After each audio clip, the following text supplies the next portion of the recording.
नमस्कार दोस्तों, मैं विकास त्रिवेदी आपके अपने YouTube चैनल विकास स्टडी सर्कल पर आप सभी का स्वागत करता हूं। दोस्तों, पॉलिटी की प्रीवियस क्लास में हम लोगों ने भारतीय संविधान की अनुसूचियों के बारे में पढ़ा था और उसी क्रम को आगे बढ़ाते हुए आज की पॉलिटी क्लास में हमारा चैप्टर है देशी रियासतों का भारत में विलय और भारतीय संविधान के भाग। आज हम इन दो चैप्टरों पर चर्चा करेंगे। तो दोस्तों, वीडियो को अंत तक ज़रूर देखें, ज़्यादा से ज़्यादा लाइक करें, शेयर करें और चैनल को सब्सक्राइब जरूर करें दोस्तों। तो शुरू करते हैं आज का अपना चैप्टर। सबसे पहले देशी रियासतों का भारत में विलय। तो दोस्तों, रियासतों को भारत में सम्मिलित करने के लिए सबसे पहले सरदार वल्लभ भाई पटेल के नेतृत्व में रियासती मंत्रालय को बनाया गया। दोस्तों, देशी रियासतों का भारत में विलय हमारा चैप्टर है आज का, और रियासतों को भारत में सम्मिलित करने के लिए सरदार वल्लभ भाई पटेल के नेतृत्व में रियासती मंत्रालय को बनाया गया। उसके बाद दोस्तों, जो रियासतें थीं उनको किस तरीके से भारत में विलय किया गया है इसके बारे में जानकारी कर लेते हैं। इससे दोस्तों क्वेश्चन बनता है, कभी हैदराबाद रियासत के बारे में, कभी जूनागढ़। इन्हीं दो रियासतों से ज़्यादा क्वेश्चन बनता है।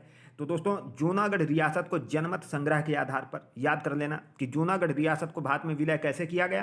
तो इसका आंसर हो जाएगा जनमत संग्रह के आधार पर। दोस्तों, जूनागढ़ रियासत को जनमत संग्रह के आधार पर भारत में मिलाया गया।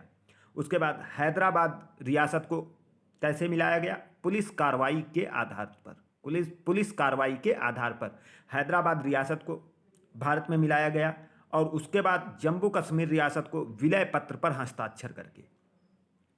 तो दोस्तों, आपको ये चीज़ समझ में आ गई होगी कि जूनागढ़ रियासत को जनमत संग्रह के आधार पर, हैदराबाद रियासत को पुलिस कार्रवाई के आधार पर और जम्मू कश्मीर रियासत को विलय पत्र पर हस्ताक्षर के माध्यम से भारत में मिलाया गया। तो दोस्तों, ये था भारत में देशी रियासतों का विलय। उसके बाद हम अपने अगले चैप्टर भारतीय संविधान के भाग। दोस्तों, इसे बहुत ध्यान से देख लेना, क्योंकि अब पूरी पॉलिटी में हम लोग यही पढ़ेंगे, भाग, अनुच्छेद, और इन्हीं के बारे में चर्चा करेंगे पूरी पॉलिटी में। तो बहुत ध्यान से देख लेना। और यह परीक्षाओं में पूछ भी दिया जाता है कि नागरिकता किस भाग में है, या नागरिकता से संबंधित अनुच्छेद क्या है, या मौलिक अधिकार किस भाग में है, मौलिक कर्तव्य किस भाग में है। तो बहुत ध्यान से देख लेना, इसीलिए अंत तक और बहुत ध्यान से देखना। तो दोस्तों, जो संविधान का पहला भाग है उसमें संघ एवं उसके राज्य क्षेत्रों के बारे में दिया गया है। इसके बारे में अगली क्लास में हम लोग इसके बारे में विस्तृत चर्चा करेंगे और इसके अनुच्छेदों पर भी चर्चा करेंगे। एक एक अनुच्छेद दोस्तों, 1 से लेकर 395 जो अनुच्छेद हैं, इन पर विस्तृत तरीके से चर्चा की जाएगी। तो दोस्तों, भाग 1 जो है संविधान का, उसमें संघ एवं उसके राज्य क्षेत्र के बारे में दिया गया है। और ये जो संघ एवं राज्य क्षेत्र हैं, ये दोस्तों ये अनुच्छेद 1 से 4 तक दिए गए हैं।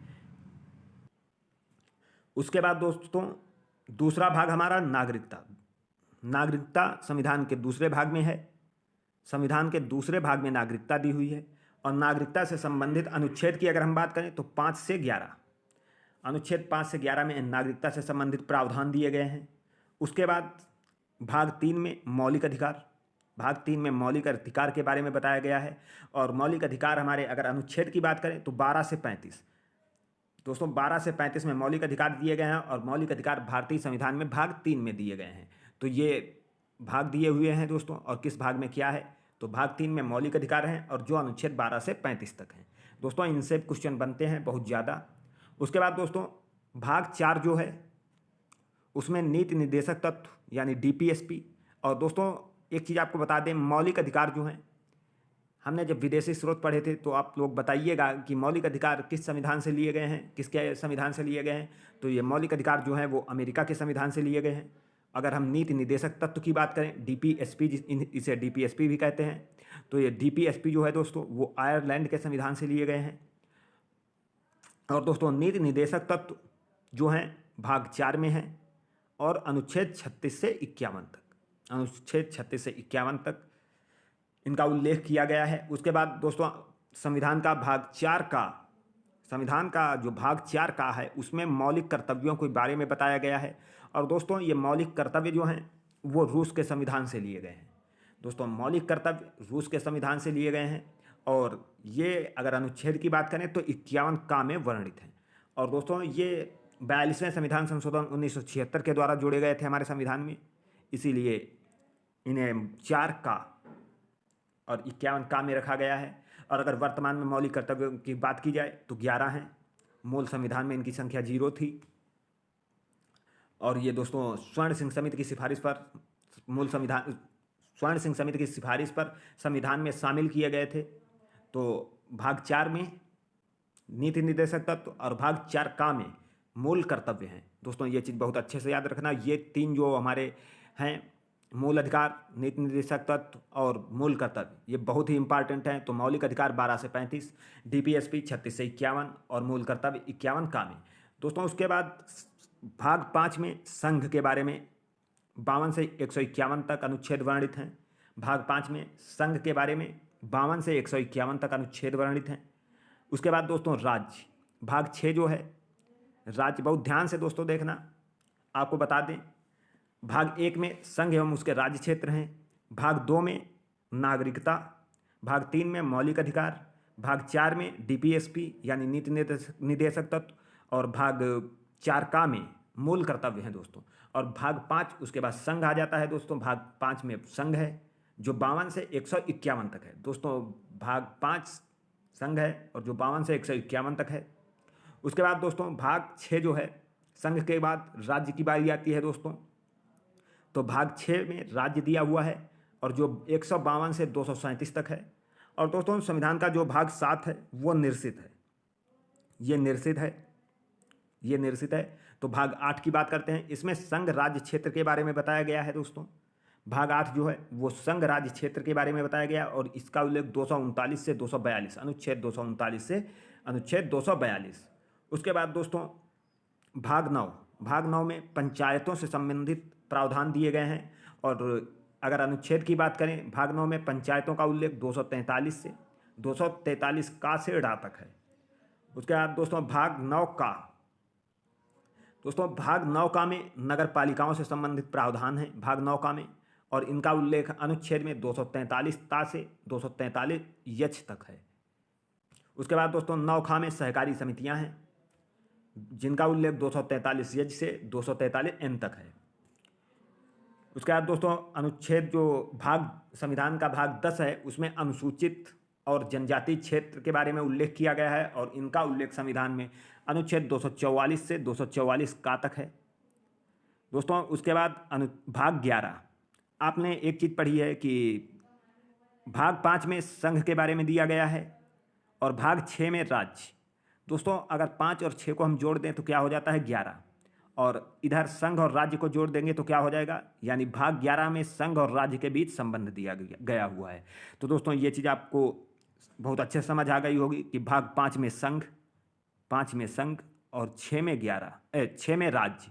तो दोस्तों 6 और 5 11 और 11 में क्या है, संघ और राज्यों के बीच संबंध, जिनका उल्लेख 245 से 263 तक है। उसके बाद दोस्तों भाग 12 में वित्त संपत्ति संविदाएं और वाद से संबंधित प्रावधान हैं दोस्तों। वित्त संपत्ति और संविदाएं और वाद से संबंधित प्रावधान हैं जिनका उल्लेख 264 से 300 तक है, 300 का तक।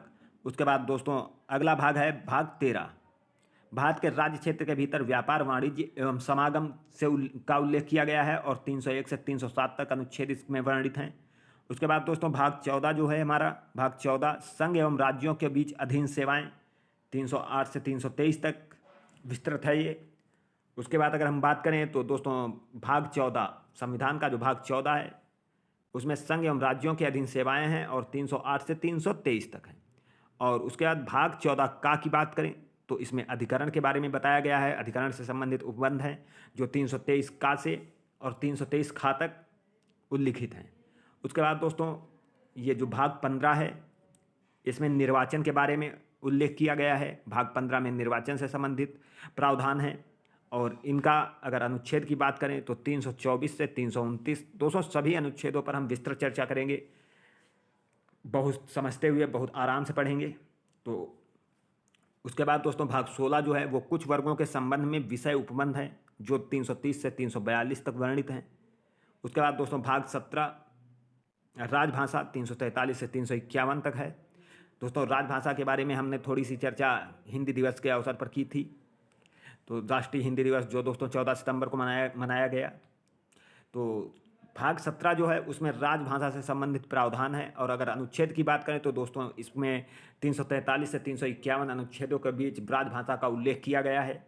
उसके बाद दोस्तों भाग 18 आपात उपबंध, दोस्तों ये 352 से 360।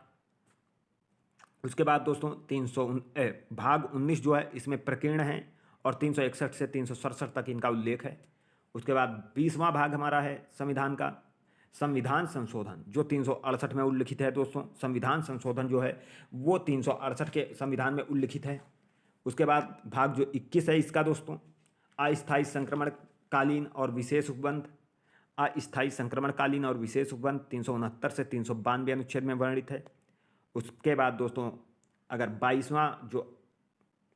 भाग हमारे अनुच्छेद में है तो उसमें 22वां भाग की अगर बात करें तो संक्षिप्त नाम, प्रारंभ व हिंदी में प्राधिकार पाठ व निरसन 393 से 395 तक वर्णित हैं।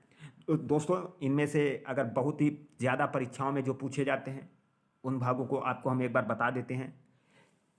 सबसे पहले तो दोस्तों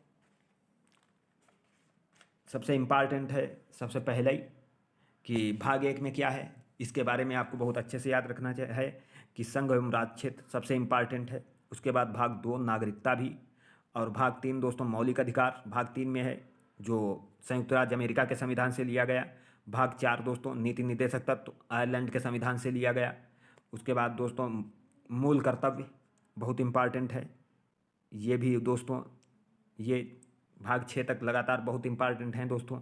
उसके बाद 8वां भाग जो है संघ राज्य क्षेत्र, 9वां भाग पंचायतें, 9 का है नगर पालिकाएँ और 9 का है सहकारी समितियाँ। इनके बारे में जानकारी करना बहुत ज़रूरी है दोस्तों। उसके बाद अगर हम बात करें तो बहुत इम्पॉर्टेंट की बात करते हैं दोस्तों, ज़रूरी तो सभी हैं लेकिन बहुत ज़्यादा इम्पॉर्टेंट ऊपर के हमने जितने भी बताए वो, और उसके बाद ये 11वां नंबर बहुत इम्पॉर्टेंट है। उसके बाद अगर हम बात करें दोस्तों इम्पॉर्टेंट भाग 15 निर्वाचन, भाग 17 दोस्तों राजभाषा, और उसके बाद दोस्तों अगर बात करें तो भाग 18 आपात बंद और 20वां भाग संविधान संशोधन। ये बहुत ही इंपॉर्टेंट भाग हैं दोस्तों, इनको बहुत अच्छे से समझना और पढ़ना। आपको सभी ये क्वेश्चन कहीं से भी बन सकता है। तो दोस्तों मिलते हैं अगली क्लास में अपने अगले चैप्टर के साथ, और अगले चैप्टर में हम भाग 1 संघ एवं उसके राज्य क्षेत्र के बारे में चर्चा करेंगे और भाग 2 नागरिकता के बारे में भी जानकारी करेंगे।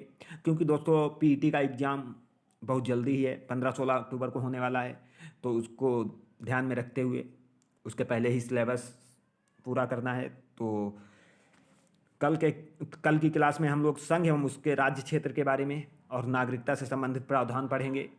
तो दोस्तों मिलते हैं अगली क्लास में, तब तक के लिए धन्यवाद। जय हिंद।